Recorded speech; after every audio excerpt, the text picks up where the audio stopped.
Let's welcome on board Ajay Joshi as well, chemical industry expert, to try and understand what exactly the HPMV virus could actually mean for the chemicals industry. Is there a business linkage as well over here? Ajay, great to have you on the show. Thank you so much. Wanted to understand what the impact or potential impact, I should say, of this new virus could be on the chemical sector, particularly in terms of either demand or production. Okay, good morning. I think the HPM, this new virus from China, it is just like another flu. I was talking to my Chinese business partners in the morning also. So what they are saying is that the virus is not that intense. In couple of small towns, couple of northern provinces, there are some issues with regard to hospital and doctor availability, but it's not a lethal or fatal virus. It's just a seasonal flu. So I don't see this virus affecting the chemicals supply chain from China uh, going forward. But the Chinese New Year is due on 29 Jan. So the intensity and the spread of this virus would increase by January end and February early. So that's when we can see some small seasonal supply chain disruptions with regard to chemicals, because due to New Year, a lot of chemical factories would also be shut down. So that's the only effect on the chemical supply chain that is going to take place. But another good news that is coming from China is that their refrigerant gas inventory last year that has finally bottomed out, which is a very good sign for Indian companies like Navin Fluorine, Gujarat Fluoro, and SRF, because last year these fluorochemical companies suffered a price decrease and they suffered in terms of margins. But now that China demand is bouncing back for refrigerant gases, the prices have already gone up 3 to 5%. So that's a good sign for Indian companies. But virus is not going to affect much the chemical supply chain, but the new year definitely will. That happens every year. So I will, qualify that before I go to the next question. Just like you've identified the refrigeration gases and companies like Naveen Chemicals or Naveen Refrigerators, which would win, which are some other key categories of chemicals where excess capacity got created and excess capacity either has got absorbed or that has got diminished because of unviability? Which are some of the other categories within chemicals or specialized chemical? Okay. From China, there's another sector, which is the base chemical solvents like phenol, acetone, acetic acid, acetic anhydride. There, the demand has not increased, but a lot of capacity consolidation has taken place in China. A lot of smaller companies which were not able to generate margins for past 2 years in China that have gotten shut down. So that is working out well for India, because now there's a supply demand balance finally from China.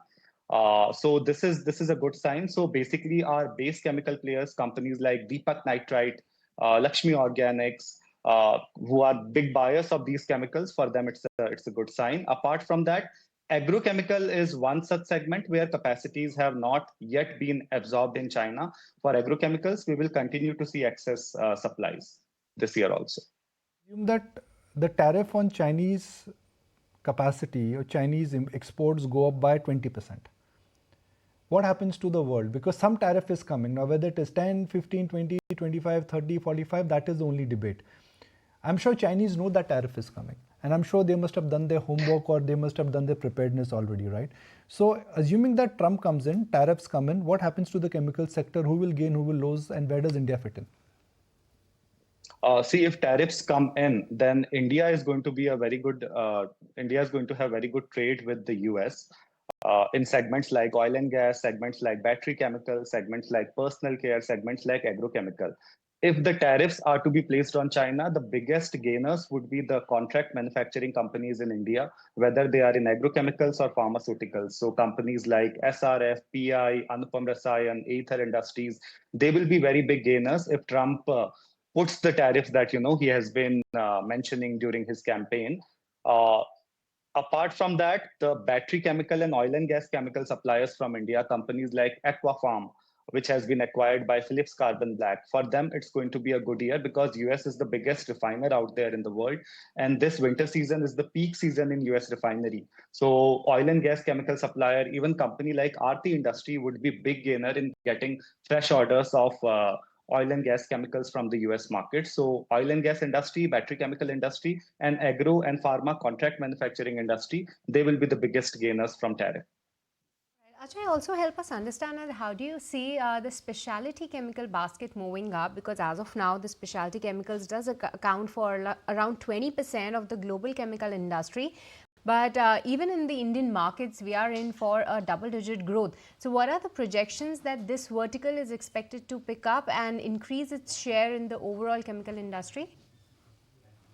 See, Indian spec chem industry is growing double the rate of the base chemical industry. The base chemical growth rate in India is around 6 to 7. The spec chem growth rate is around 11 to 12, because spec chem are basically low volume, more performance oriented chemicals. So that has been on the rise. So companies active in the fluorochemicals, companies like Jubilant Ingrevia, which are in very niche pyridine intermediates, for them it is going to be good year.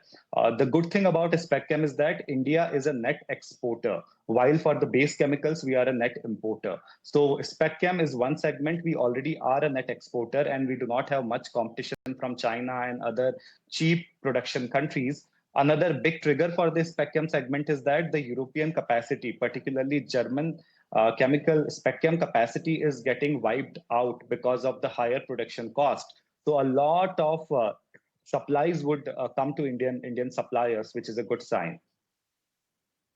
But Ajay, like you were just mentioning that the specialty chemical basket is growing at a double the growth rate of the base chemicals. But is there the pricing power as well, that if you can give us some more sense over there? Yes. So pricing, see, last quarter onwards only, we are seeing some price increases. This quarter, spec chem prices would again increase, and this year, entire 2025, we will see increased pricing, because a lot of European companies, like I said, Germany used to be the supply center of chemicals to the Western countries, to the Asian countries. Now, companies like BASF, companies like Covestro, companies like Evonik, they are shutting down their capacity right, left, and center because of increased cost of production. They are not getting the cheap gas from Russia. They are not getting the cheap crude oil from Saudi, because they did not get the forward contracts in place. So a lot of these companies are shutting down, and they are moving their capacity either to China or to India. India, they are partnering up with a couple of Indian companies. So it's a good sign that it will spike up the rate. So companies like Jubilant, companies like Neogen, companies like Aarti, which are in the export segment, which export a lot of specialty intermediate, they will see better price control, and they will see better margins while exporting their goods, because now that the German supply capacity is not there, so they will be able to better manage the pricing. Ultimately comes down to where earnings are strong, which companies would benefit. So if you have to, let's say, summarize the top 3 companies which you think are at a cyclical upturn, and 1 or 2 companies where the structural demand upturn is there, which are the names which you think are, or which are the companies which you think are in a sweet spot? See, structurally, the fluorochem companies, Navin Chlorine, SRF, GFL. SRF, apart from the fluoro factor, another good factor is the contract manufacturing business, which is picking up. Like I said, the US companies are more partnering up with Indian companies for outsourcing of agro and pharma intermediates. So SRF is a good gainer. Apart from fluoro, they will get benefit in that. Cyclical, the companies active in the personal care chemical space, they are getting benefited in this quarter from the reduced palm oil pricing, which is the key raw material for these surfactant makers, whether it is Galaxy Surfactant, Aarti Surfactant, Rosari Biotech, or Godrej Industries. So cyclical this quarter would be very good for personal care chemical companies, because they will get better margins, because the key raw material prices have declined significantly and the supplies have returned to normalcy.